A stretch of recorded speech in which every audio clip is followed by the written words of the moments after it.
We got shit hot off the press, man. Motherfucking Katt Williams. We gotta talk about it, man.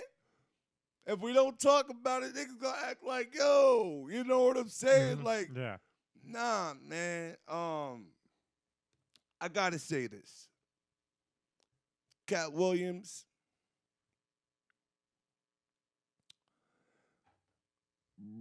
brothers like Katt Williams, we need them. We need them.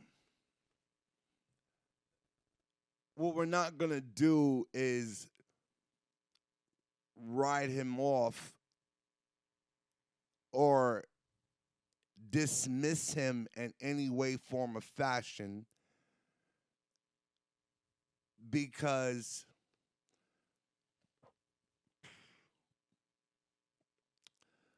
that's not warranted.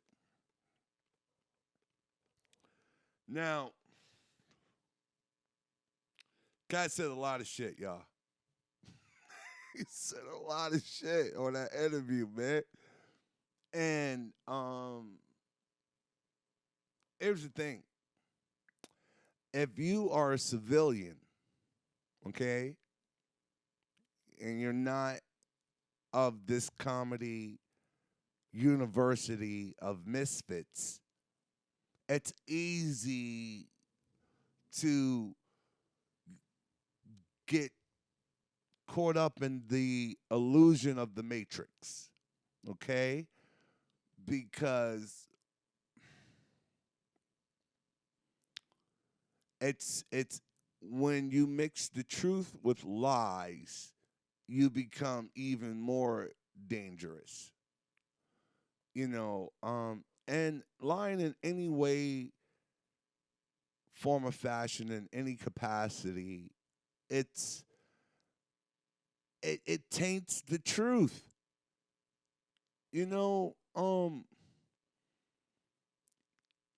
There are different action figure versions of Katt Williams, okay? Okay. I hold on. Let's take it back. Let's just really understand something. There are chances that you're not going to meet the same Katt Williams the next time you meet Katt Williams. All right? And that's okay.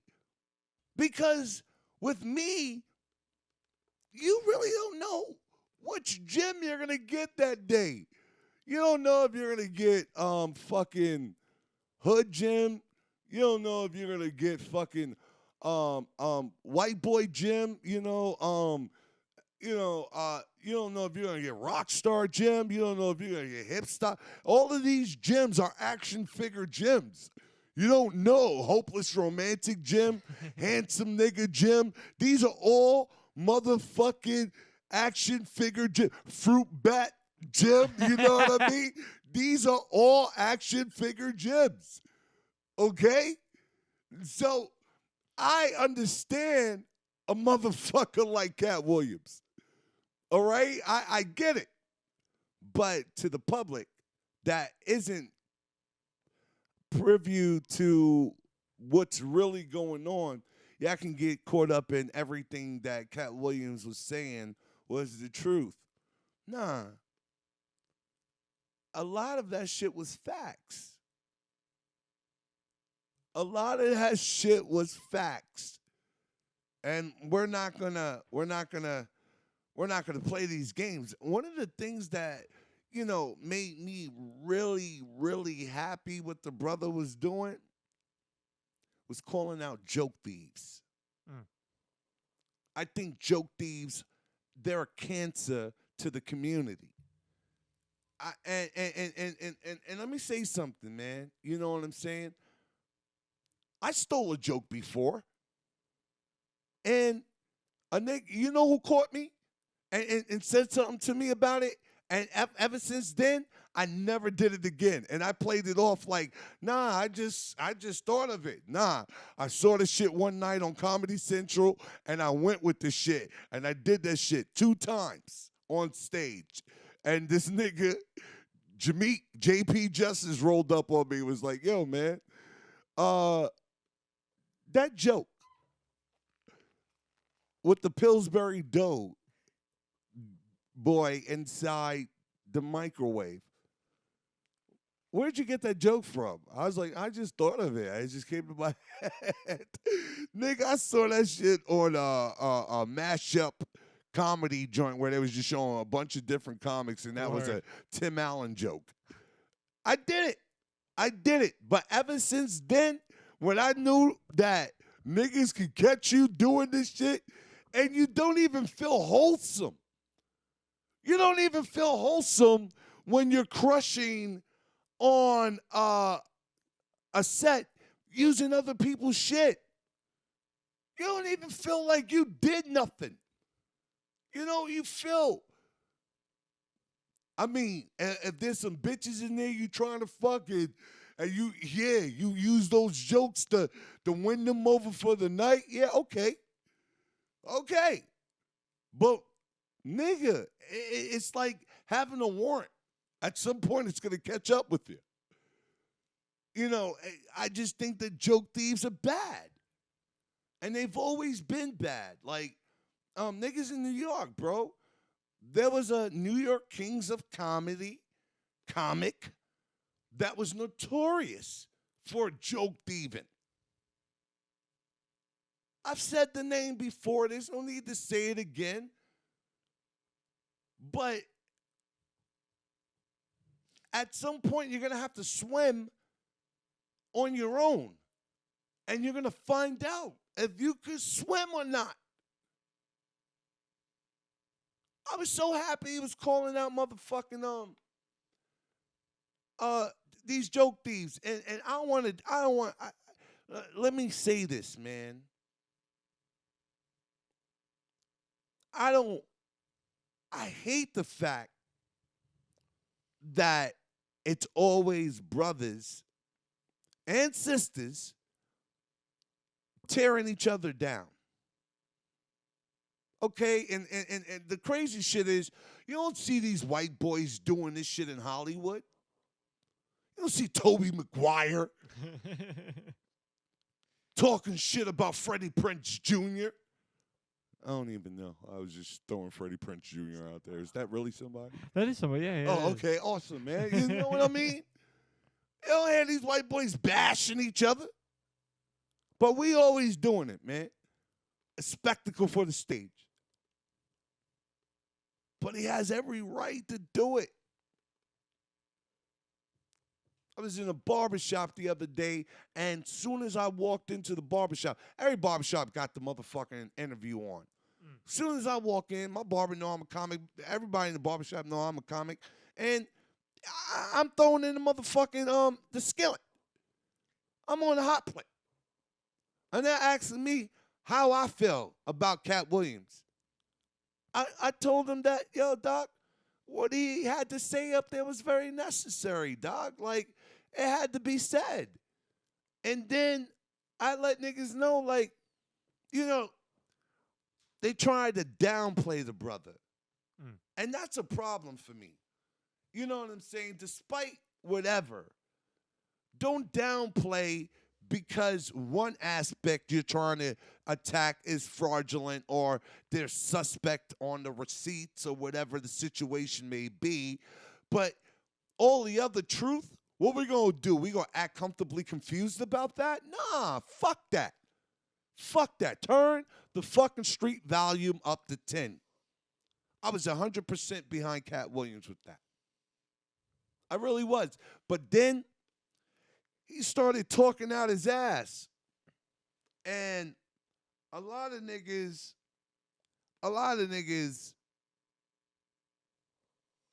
are still bitter and jaded.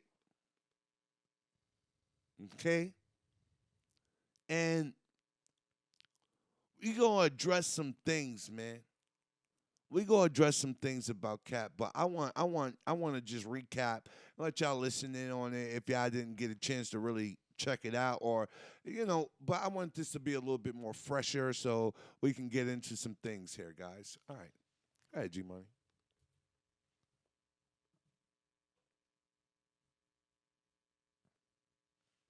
giving me an ad. Just give me a sec.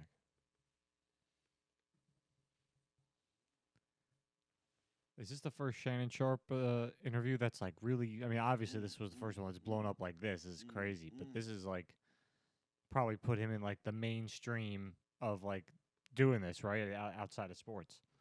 Niggas take Shay Shay very serious. Mm. Yeah, it's serious now.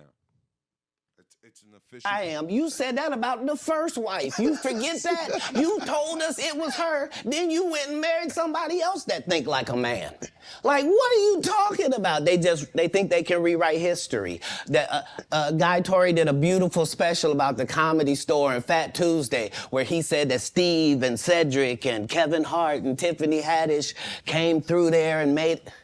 All lies. Steve and Cedric never performed at the Comedy Store at all. Tiffany was only seen at the Laugh Factory. In 15 years in Hollywood, no one in Hollywood has a memory of going to a sold-out Kevin Hart show, there being a line for him ever getting a standing ovation at any comedy club. He already had his deals when he got here. Have we heard of a comedian that came to L.A. and in his first year in L.A. he had his own sitcom on network television and had his own movie called Soul Plane that he was leading? No, we've never heard of that before that person or since that person. What do you think a plant is? Maybe people don't understand the definitions of these words. Yo, stop. I'm going to say this, man. And a lot of y'all know the relationship with Kevin Hart and I, all right? So and I'm going to say this. You know, by no fault of each other, Kevin and I, you know, he's getting bigger and bigger, and you know, I'm not in that stratosphere, and it's called classism. It's kind of like I'm a sophomore and he's a fucking senior or maybe a fucking freshman in college and I'm still in high school. Let's just use that analogy. All right, so there's a little separation, but it's not like I can't call a nigga. It's not like I can't go to a show. It's not like I can't borrow a couple of $1,000 or something like that if I'm in the gym or nothing like that. It's just not the everyday that it used to be. You know what I'm saying? But I'm going to say this. Yeah, that makes me feel some kind of way because this is my brother. I thought this was my nigga. Like it was always going to be the same, but I understand what the business is. I understand what his vision is. So all that shit really says to me, Jim, is get to work. Get to work, my nigga, and get in that stratosphere.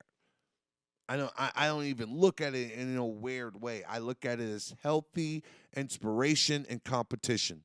Get yours, nigga. And he always inspires everyone around him to get theirs. Not only do he inspires people to get there, he positions them to get there. Now, let me address what Katt Williams said. I'm tired of these motherfuckers throwing this industry plant shit around. It's like every time a motherfucker come up with a new word that's been around in forever. The word's been around for fucking ever. Industry plant. Now everybody's a fucking industry plant. Y'all niggas never heard the fucking word industry plant until 4 months ago. 6 months ago. Now everybody's an industry plant. It's just like when bitches found out about toxic and narcissistic and narcissist. Everything is toxic. Yes, bitch, I'm toxic. I'm a narcissist. Yeah, you want to keep using that fucking word that you learned it? Well, perfect. I'm the perfect fucking definition of it. Okay? You want to use industry plant? Perfect. I'll be that. Katt. Kevin Hart wasn't an industry plant, brother. And this is the part where shit gets weird. And the lies shatter the truth. Normally, I understand where Katt's confusion comes from. Normally, niggas have to go out west to become a star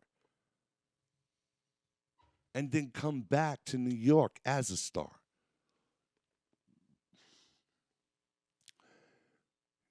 Kevin put in that work over here, Katt. While you was out in the world fucking up, bro, getting arrested and all that wild shit,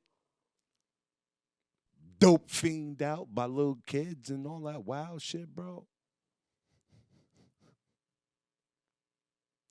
Kevin was putting in the work.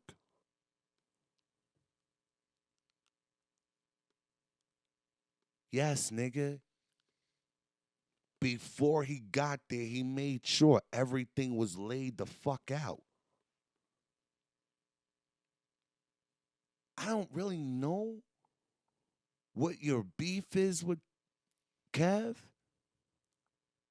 I don't know, bruh. And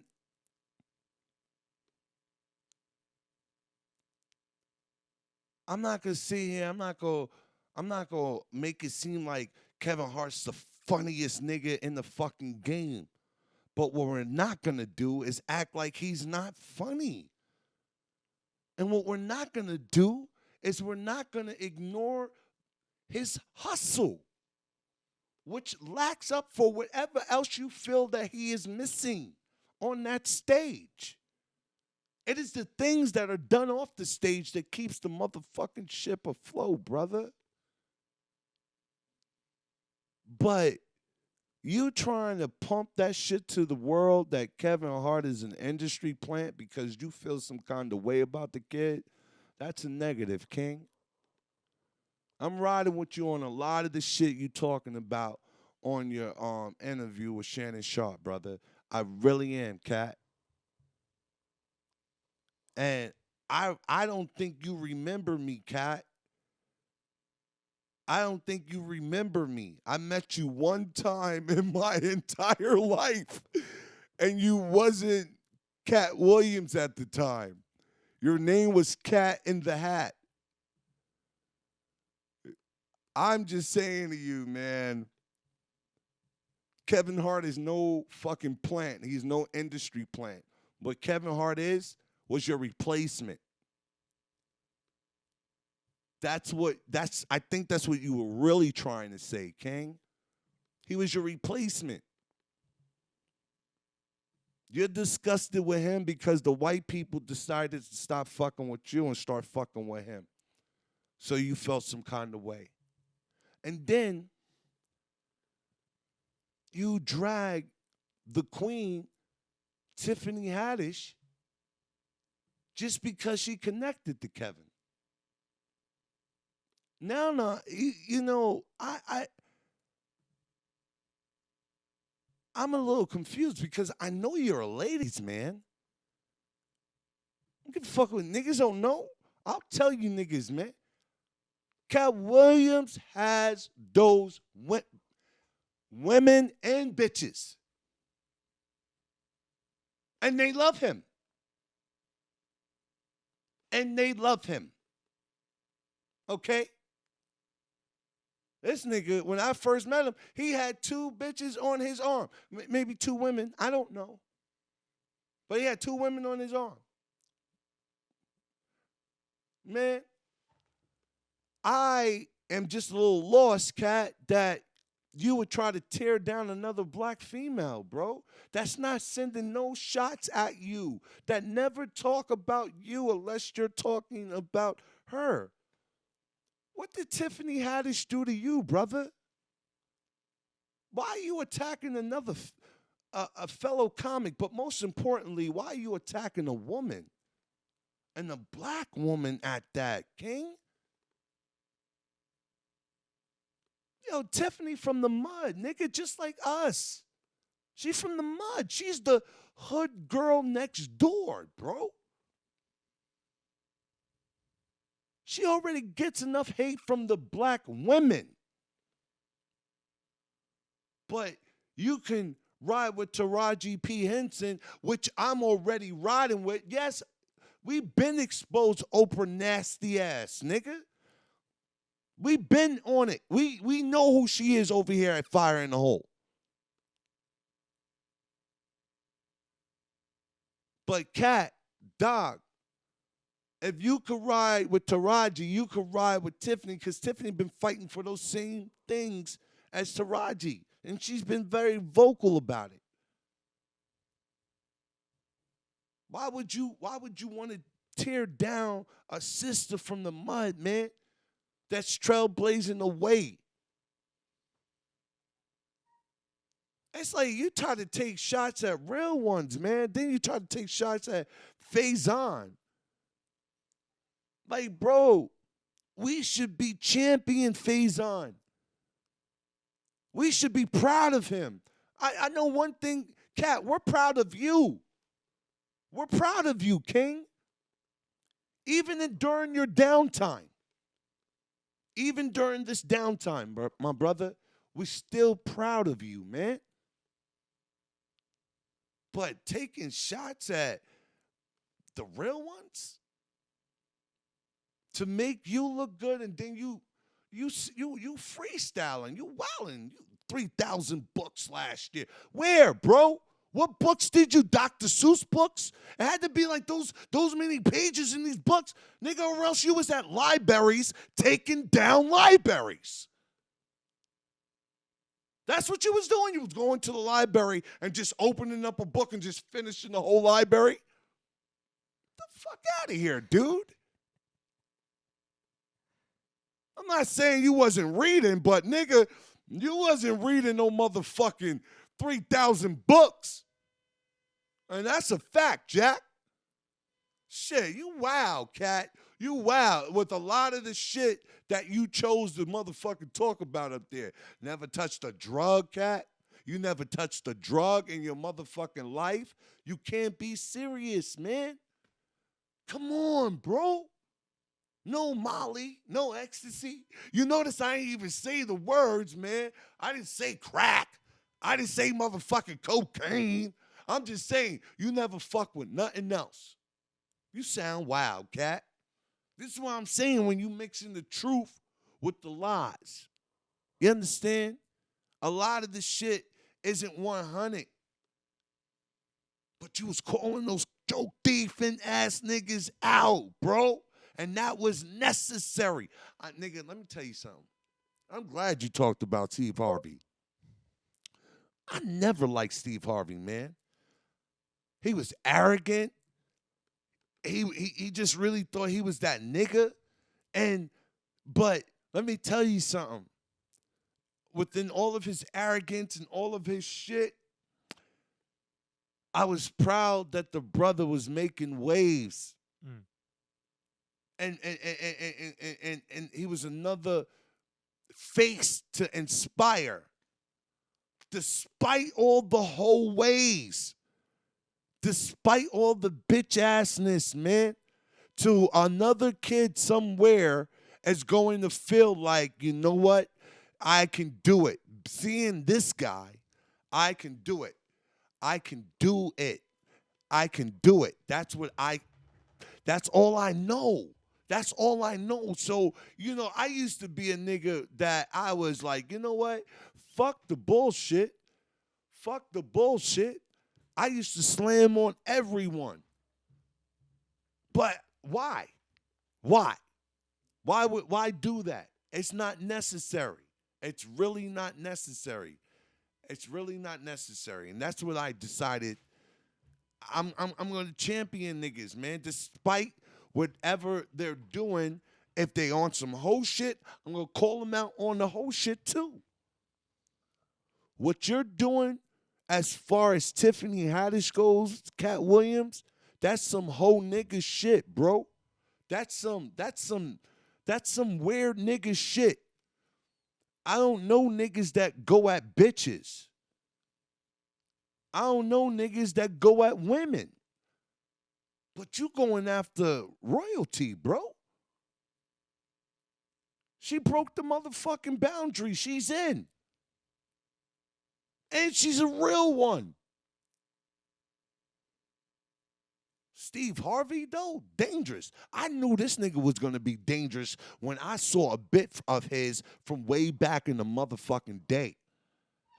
Tell me, I know when white people hear this, they're like, yeah, these are the niggers we like. This is a good nigger right here.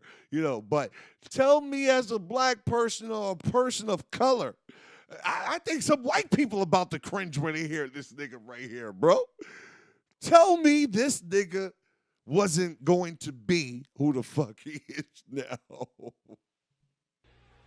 For $4 million, I'll be all the motherfucking monkey you can stand. Black people will be so embarrassed by my motherfucking performance, you'll be sitting up there just going, look at this big lip son of a bitch. You ain't got to act like that much of a motherfucking monkey.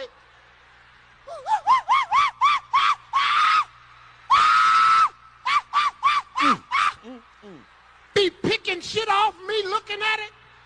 Be walking around that I be digging in my ass. Motherfucker, for 10 million, kiss my ass. Motherfucker, I am a monkey. Motherfucker, I swing in on the vine to work. Nah. He is a monkey. He'll swing in the vine to work and making all those monkey. Yo, bro, that nigga, I knew he was going to be dangerous. If white people, that was an SOS to the white folks. Pick me. I will sell these niggers out. Pick me. I will sell these niggas out. I will ruin these niggas, man. I'll put out books against these niggas. You know who he is? The godfather of the other love guru nigga. What was his name? Steven Jackson? What was his name? Derek Jackson. Derek Jackson. Steve Harvey birthed these love guru niggas. It's because of them. These niggas is on a tear. Now we got to pick these niggas one by one. Those niggas like Derek Jackson and motherfucking Steve Harvey make niggas like me endangered species, yo. Do you understand that? I'm an endangered species because of this nigga Steve Harvey. I'm not mad at Katt. And then, Uncle said, I love Cedric the Entertainer. I love him. Very kind, very good brother.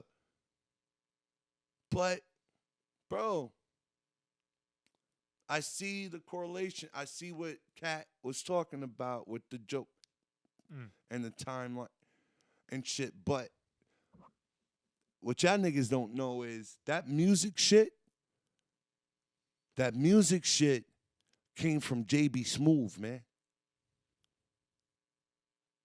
I'm not going to go into detail. I'm not, if you know, you know. If you was around the comedy scene in the 90s, you know. And I'm talking about the real comedy scene. Then you motherfucking know.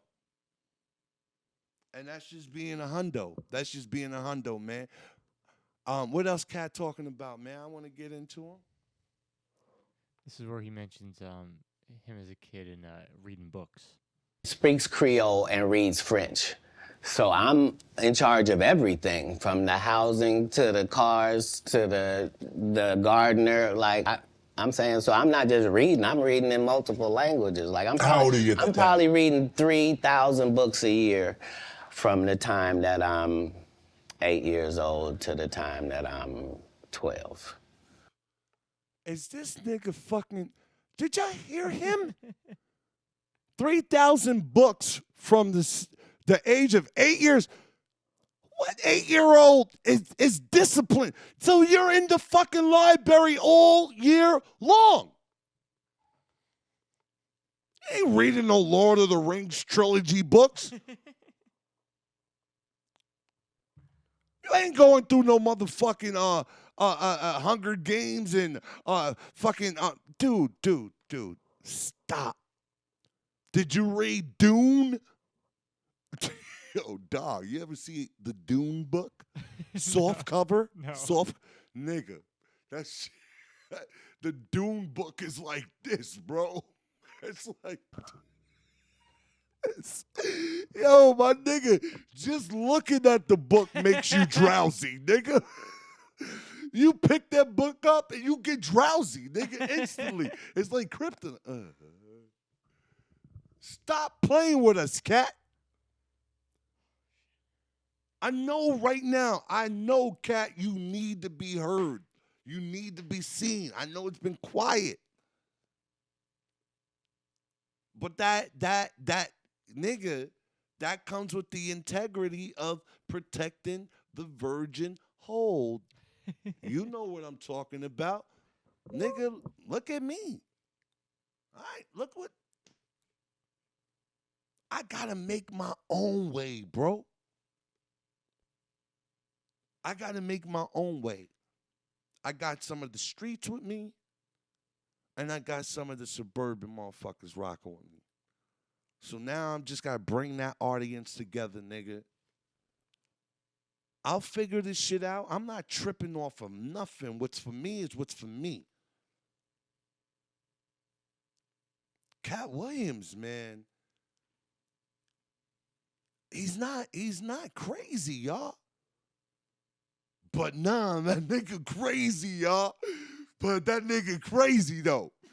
Yo, man. Yo, let me tell y'all niggas a story, bro. Let me tell y'all niggas a story about Katt Williams. I met Katt Williams when I was like 22 years old. He was like, his name was Cat in the Hat. I was with my big brother, my fucking hero, Corey Holcomb. Okay? Corey took me up under his wing and shit. This is when we were all chasing our development deals and shit like that. D-Ray had his with Fox. Kevin Hart had his with Fox. And this is when they was trying to put the show with all three of us. And but Corey had his with ABC at the time. And I was running with Corey. You know, he was showing me around and shit like that. And he was like, yo, you want to, I think I could probably get you on this show tonight, but I got to go to this comedy show. You want to come with me? And I was like, yeah, let's go. And when we went to this shit, I told this story on the podcast before. Long but time ago. I think this temperature in the industry right now, this story deserves to be told. It deserves to be fucking told, okay? So I'm with Corey Holcomb, and so you guys get kind of a timestamp of when this was. This was when the motherfucking movie Planet of the Apes was coming out with Mark Wahlberg, the very first one, all right? And the commercials were hitting. Really, there was a lot of commercials for it, all right? But there was one cut where one of the monkeys said, "Bow your head, human." And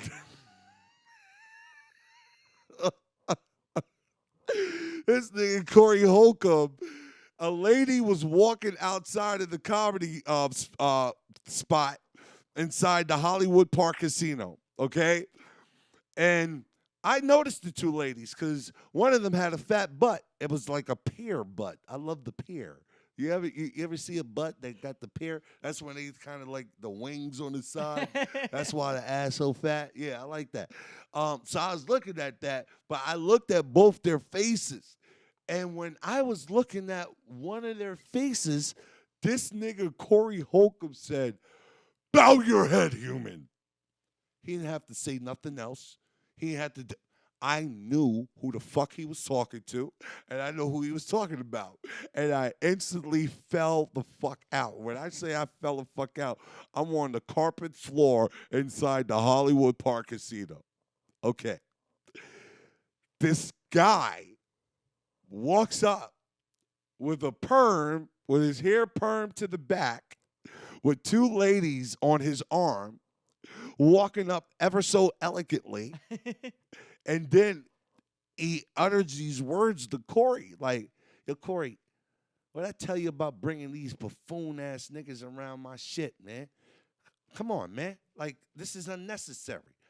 And I had to acknowledge that first round of disrespect towards me because I had to kind of look at myself. I'm 6'5". I got on Tim's, size 13, with cargo shorts and a hoodie and a vest on in L.A. I'm on the floor laughing like this floor isn't fucking dirty and germy. Okay, so let me pick myself up and let me stand up. You think Katt Williams will let me go and stop talking about me from that point on? No. He proceeds to continue to talk to Corey about me in third person. So I was forced to interject. And the conversation that was being had about me in third fucking person. I stared at the nigga and stood in a way where he had to look at me while he was still talking to Corey about me in third person. You understand? He's like, yeah, I understand what you're saying, Corey, but when a motherfucker's a buffoon, a motherfucker's a buffoon. And I just can't tolerate it. That's what he did. So I said to the nigga, hey, you only got to speak about me in the third when I'm hearing the first. And that nigga snatched his arms from the girls that was on his arms ever so elegantly. He snatched them off like, get off me. He said, what you say, nigga? I said, you heard what I said. What's up? He said, if you feeling froggy, nigga, then leap. I said, go ahead with your bullshit, my nigga. Yo, Corey, tell your man. And soon as I said that, this nigga attacked me, bro. Now, when I tell you Corey Holcomb and I thought we caught a body, all right? You hear the stories about me in martial arts, okay? And I don't really talk about it. I love when other people tell the story, all right? I can't wait until we get Corey Holcomb up here because he's going to verify this story. This is Katt Williams, okay? When the nigga lunged at me, I swept him and lifted his body at the same time. It's like jiu-jitsu in a way where you can snatch a nigga and flip him up in the air. I flipped the nigga up in the motherfucking air. The nigga landed on his motherfucking neck. Say if this is Katt Williams, okay? If this is him, he landed, and this is his neck. This is how the nigga landed. Boom. Boom. His body, his neck is like that, and his body went this way. His feet touched the ground in a whole nother angle, in a whole nother direction, my nigga. We thought Corey was like, we just looked at each other when the nigga went down. I swear on my son, Jawan Harris Martinez. I swear on my son, this motherfucker sprung right the fuck back up. like, yo, when I tell you he sprung right the fuck back up, like, boing, and scared the shit out of me.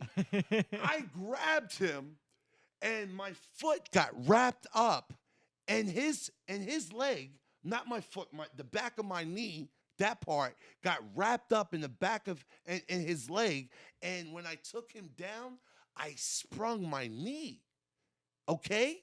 So now I got the nigga in the dope. I got him in the chokehold, but he's trying to weasel out. So I grab him by the ponytail and I pull him back up so I can lock in on his chin so he can't go down anymore. So once I got the lock in, he's trying to punch me. And I could have demolished this guy, dude. Corey Holcomb's my fucking witness, man. And not only Corey Holcomb, there's some other celebrities in this situation coming up in the story. I grabbed the nigga and I'm showing him everything that I could be doing to him. Instead of punching him, I'm just got my fist in his face like, yo, fam, you see what I could be doing to you? Yo, you see what I could be doing to you? Yo, fam, yo, stop. Security came, and it was an old white guy and a black guy, some young black guy. And it was this moment is when I knew I would lay a nigga down for Corey Holcomb, and I would die for the brother. He sprung into action, and he grabbed the security guard niggas up off me. I didn't know nobody out there except for my cousin Derek. I didn't know nobody out there, okay? And Corey started screaming at Katt about how wrong he was. That he jumped on some young kid, some young nigga. I was young. I was like 21, 22 years old. Like, and that shit was not necessary. And I'm not a bully, and I hate bullies. I'm the nigga that's gonna bully the fucking bully. You understand me? So when this nigga did that shit to me, I felt like this. I thought he was crazy. You knew. But what I did know is he was on cocaine. Mm. He was on cocaine. There was no ifs, ands, or motherfucking futs about nigga. Because he was sweating profusely in the forehead area. And that's a cocaine sweat. Especially, yo, bro.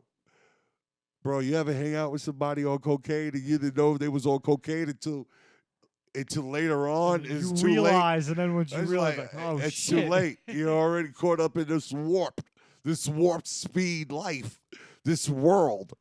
The nighttime is like 12 noon, yo. It's crazy with these niggas. But yeah, Katt Williams, man, he scared the shit out of me, man, when he attacked me. But I'm glad my big brother Corey Holcomb was there to protect me. So when they took and separated Katt Williams and I, he got up so cool. He got up so cool, and it's the way he got up, like he whooped my ass. The nigga was talking about, yeah, and we're not gonna have this conversation again. And I'm like, huh? What the fuck? And he fixed his hair. He's like, I'm going inside. And he put his arms out. The girls put their arms right back into, and he walked back into the comedy. He walked to the comedy club because he was walking in when he first saw me on the ground laughing. He wasn't even in yet. But yeah, when we're walking away, I didn't want the nigga to know that my leg was sprained. So I would take a step and stop and be like, yo, point at something and be like, was that there when we came in? And then I would take another step and stop and be like, yo, do I got any carpet burn? And then I noticed somebody was peeking from around a corner in the casino. And it was fucking Reggie McFadden. Reggie McFadden from In Living Color was peeking around the corner. when Katt was inside the fucking comedy club and Corey and I finally got out to the fucking parking lot of the Hollywood Park Casino, Reggie McFadden rolls up on it. And this is the craziest shit because I knew Reggie McFadden from New York. I know him when he was in New York. Yeah. So when I saw Reggie McFadden, he came up to me acting like he was all concerned about my welfare. Oh my God, Jimmy, I saw everything. Are you all right? Katt's crazy. That was crazy. I'm glad you're okay, man. And he wants me over, and then he looked me dead in my eyes and he said, Jimmy. I said, yes, Reggie. I thought he was gonna ask me if I needed to go to the hospital or something like that. That nigga said, do you got any weed? I said, yo, because I used to always give him weed in New York. You know what I mean? I said, yo, this nigga came to really ask me if I had weed. Reggie McFadden's a wild boy, bro. He a wild boy. He's in Africa right now trying to get niggas to invest in gold mining caves and shit like that. Oh, word? Yeah, that's my guy, man. He was probably looking to ask you before, then you got into that scuffle. Like, oh, shit, that's Jimmy. Let me go ask him. Oh, shit. Oh, shit. Oh, shit. Oh, man. Let me hide behind the corner. Oh, man. He's okay. He's probably unaffected. He doesn't like... Oh, shit, man. Hey, man. All I'm saying is, brother, you can talk shit all you want about Tiffany Haddish, bro, but the queen is here. The queen is here. And she showed that her chops is for real, nigga. She showed that shit in Girls Trip around all those A-listers. Huh? Script or non-scripted, nigga. She earned that. No man picks on a woman. Go find something else, nigga. There's a lot of bitches that did me dirty, nigga.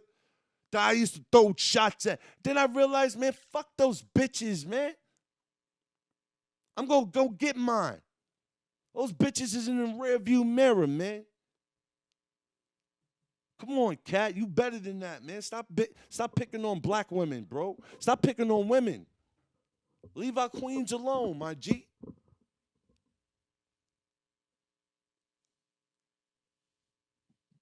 What's even worse is the nigga out here, Jonathan Majors, man. That nigga, this nigga out here trying to make his little white porcelain princess, Coretta Scott King and shit. You know Coretta?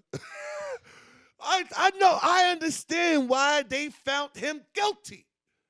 It wasn't because they believed what the charges were that was against him.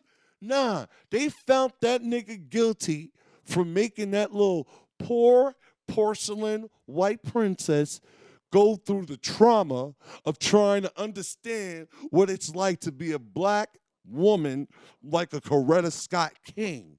Yeah, the trauma of her trying to be a black woman is what got his ass guilty. Yeah. Don't do that shit again. And then he gonna call Megan Good as Coretta Scott. Yo, Megan! Out here fucking with niggas with strong noses, nigga. That nigga nose is strong, B. Yo, nigga, I don't give a fuck. I'm being real. And Creed 3, all I could focus on was the nose, nigga. The nose, yo, that nigga nose. It was like a whole nother instrument, a whole nother muscle.